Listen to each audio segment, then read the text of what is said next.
Hi, welcome to the Written by Rich Hosek podcast. Let me tell you a story about belief.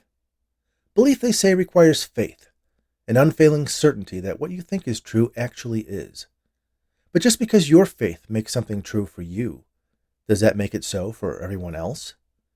If, for example, someone believed you were, say, a werewolf, would that in itself be enough to transform you into a bloodthirsty beast when the moon was full? Or would that belief need to be built on a more solid foundation of fact and knowledge? In either case, the proof of the pudding is in the eating, or in this case, the listening. Enjoy. Howl. Alan Cheney woke to a dull ache in his right shoulder and that side of his neck. He tried to open his eyes, but the light in the room was too bright. He squeezed them shut and turned his head away. The movement caused that dull ache to erupt into a storm of fiery pain reaching deep into his flesh. "Don't move," a voice told him. A woman's voice, one he didn't recognize. "Where am I?" Alan asked. His voice sounded hoarse. His throat was sore. "Here, drink this," the voice offered. He opened one eye into a slit and saw that there was a straw in front of his face. Alan instinctively opened his mouth and then felt the straw touch his lower lip. He closed his mouth and sucked, drawing the cold water over his parched tongue. The first swallow was painful, but the more he drank, the easier it became. The straw was pulled away. "Easy, you don't want to drink too much." Alan took in a deep breath and found that that simple act was painful as well. Was there any part of him that didn't hurt? "Am I in a hospital?" he asked. "Yes," the woman responded. "What happened to me?" "You don't remember?" Alan tried to bring up his most recent memories. He had been heading home after a late night at the office. He had taken a shortcut through the park. It was a nice summer evening. He had passed a couple walking in the opposite direction, but aside from them, he seemed to be alone. He recalled looking up at the full moon. It was unusually big and bright, and cast pale shadows across the neatly manicured grass from the trees and lampposts and benches that lined it. But beyond that, he couldn't remember anything else. "Was I shot?" he asked, thinking maybe he had encountered a mugger. He had been held up before at knife point, but in that instance the thief was satisfied taking his watch, wallet, and phone and leaving Alan alive, though emotionally shaken. "No, you were attacked by an animal," the woman told him. That was probably the last thing Alan had expected to hear. There were no wild animals in this part of the state, let alone the city. You'd see the occasional stray cat or rat rummaging around a dumpster, but what could have put him in a hospital? An animal? What kind of animal? "The doctors think it might have been a large dog. The policeman who came to your aid described it as a wolf." "A wolf?" Alan asked. His voice cracked, and he started coughing. The woman, Alan could now see she was a nurse, clad in pink scrubs, wearing pink nitrile gloves, a colorful cap that hid her hair, and a disposable surgical mask over her face, offered him the straw again. He leaned forward slightly to suck up a couple mouthfuls of water, then laid back again. "How long have I been here?" "Just under a day. You had surgery to repair some of the damage to your shoulder, and you've been asleep since then." "Surgery?" "Nothing too major. The wounds weren't as deep as they could have been. Apparently you were wearing a thick leather jacket, and that protected you from any serious damage." Alan remembered something else from the previous night. A sound, something disturbing. And even though it was a pleasant summer's evening, he had felt a chill and had turned up the collar of his motorcycle jacket. "My jacket," he said weakly. "I'm afraid you won't want it back. It was completely soaked in blood. By the way, my name is Jillian. I know you've been sleeping all day, but you really should try to rest. Your body needs to recuperate."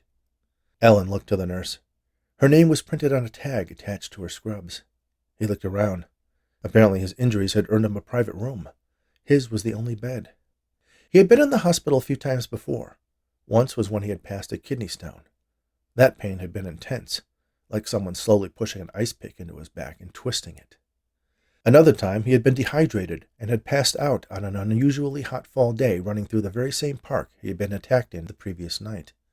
On both of those occasions he had had to share a hospital room. He could see an infusion pump mounted to an IV stand that had a large bag of saline and a couple other smaller bags attached to the loops of metal at its top.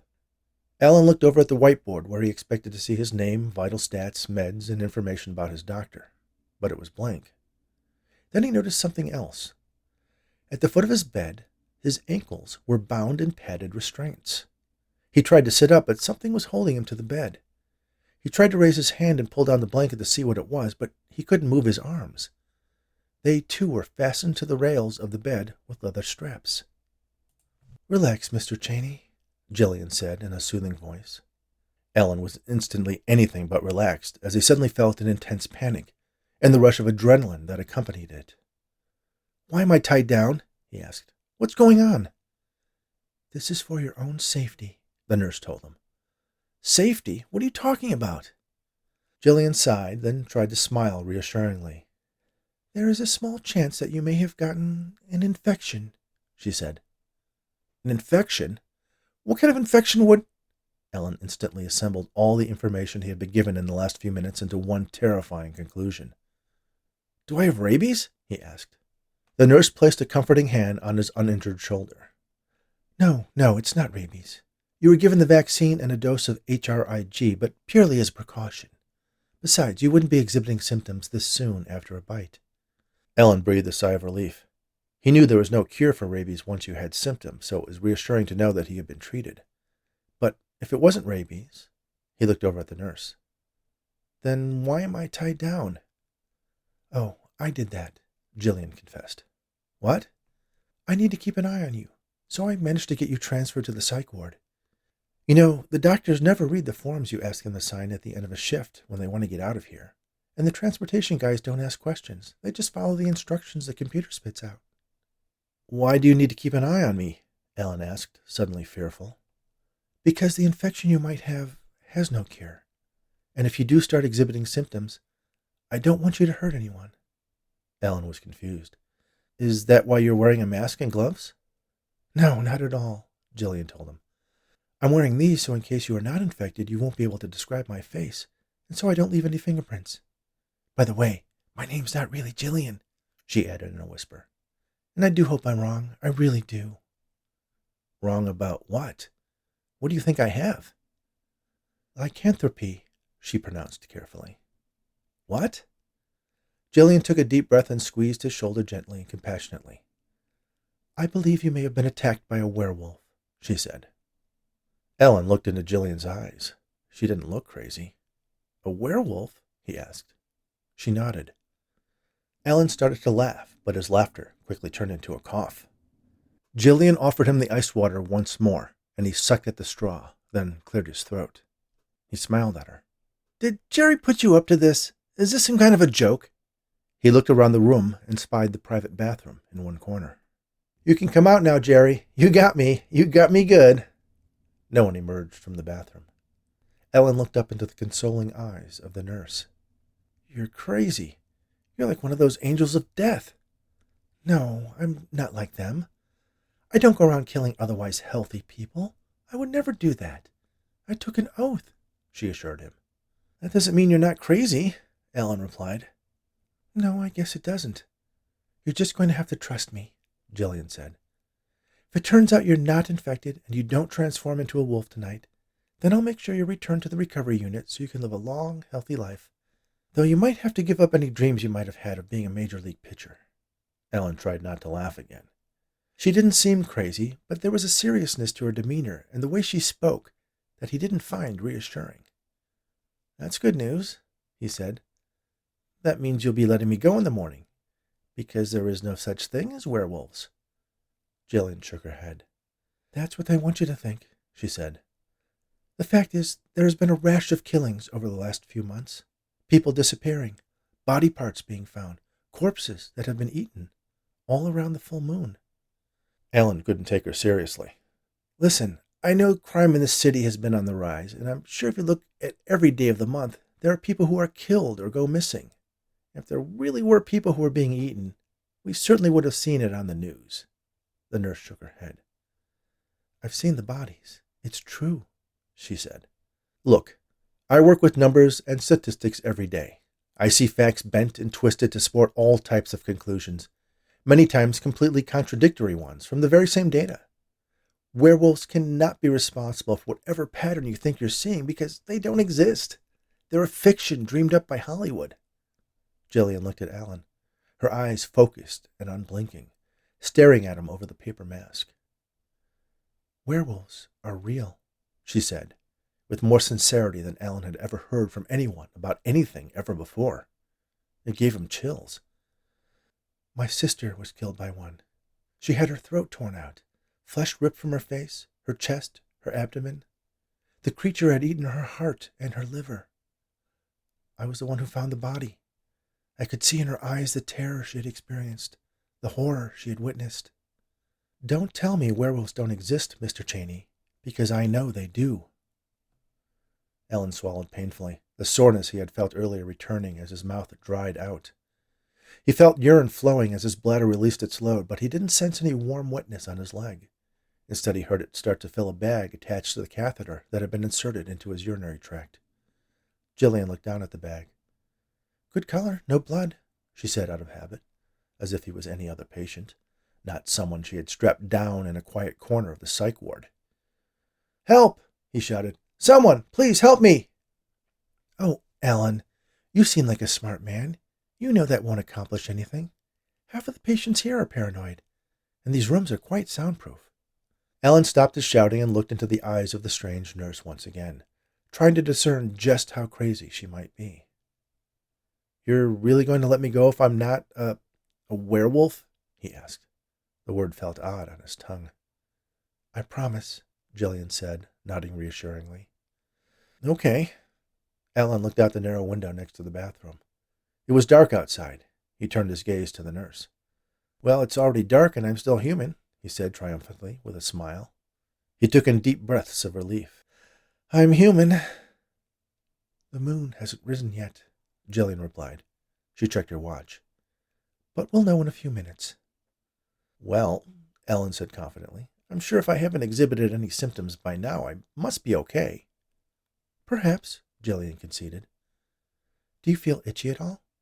Alan tried not to think about feeling itchy, but of course just the mention of it sparked an itch on the tip of his nose. "No," he lied. "How about your joints? Any discomfort?" "You mean aside from the ache in my shoulder from getting bitten by a dog?" Jillian inspected the morphine pump across from her on the other side of Alan's bed. "Could be the painkillers are suppressing it," she thought out loud. Her eyes widened. "When was the last time you shaved?" she asked. "Yesterday morning, I guess," he answered. The nurse looked at the hospital room window. Alan looked over as well. There was just the edge of the full moon visible, creeping slowly into view. Suddenly, Alan felt his hands itch. He looked down. They were covered in a soft, downy layer of brown fur that was slowly thickening. "Oh my God!" he exclaimed. "Oh my God!" Alan looked at Jillian, who looked at him with now sorrowful eyes. No, this can't be real. Werewolves are not real. This isn't happening." Jillian reached into a bag that was sitting next to her on the floor. "What are you going to do?" Alan asked. "You're a werewolf, Alan. If I don't stop you, you will change into a horrific beast and kill people." "Stop me? Stop me how?" "With a silver bullet, of course," she answered, pulling something out of her bag. "You're going to shoot me?" he asked. "They'll hear it. You'll never get away. They'll catch you." Jillian showed Alan a transparent pouch containing a cloudy liquid. "Not that kind of silver bullet," she said, as she calmly walked around the bed to the IV stand. She hung the bag on one of the loops at the top, then connected a tube to an opening at the bottom. "What is that?" Alan asked. "Colloidal silver," Jillian explained. "Some people use it because they believe it boosts the immune system, which is questionable. But it actually is very good at treating wounds and burns.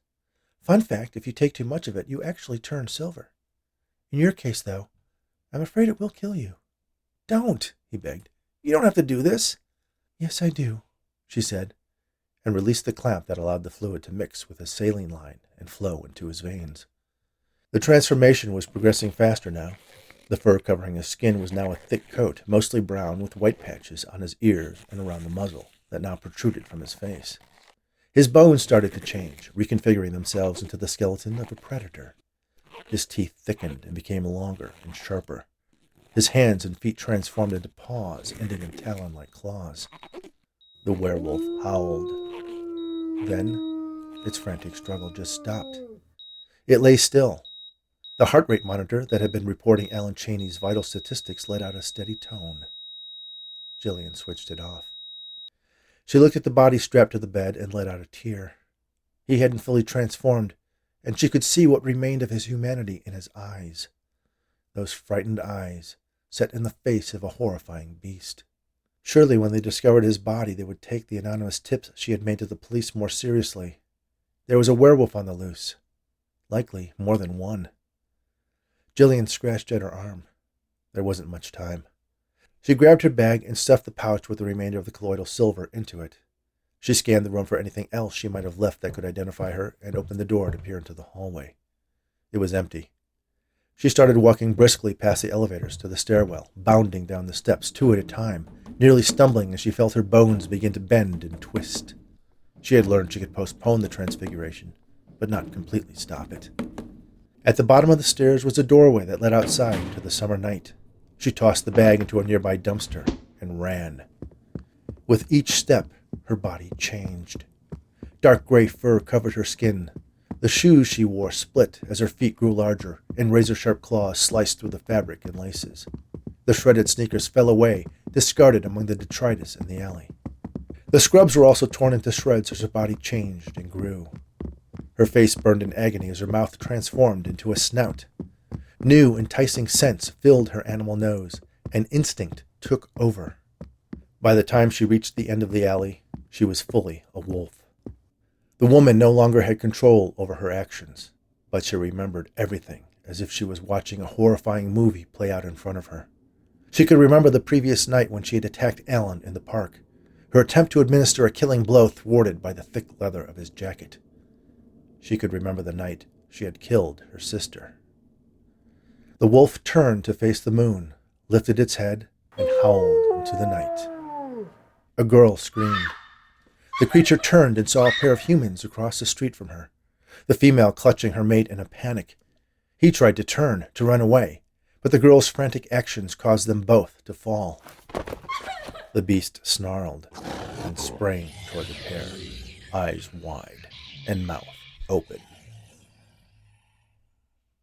Thank you for listening to Howl on the Written by Rich Hosek podcast. I hope you've enjoyed this story.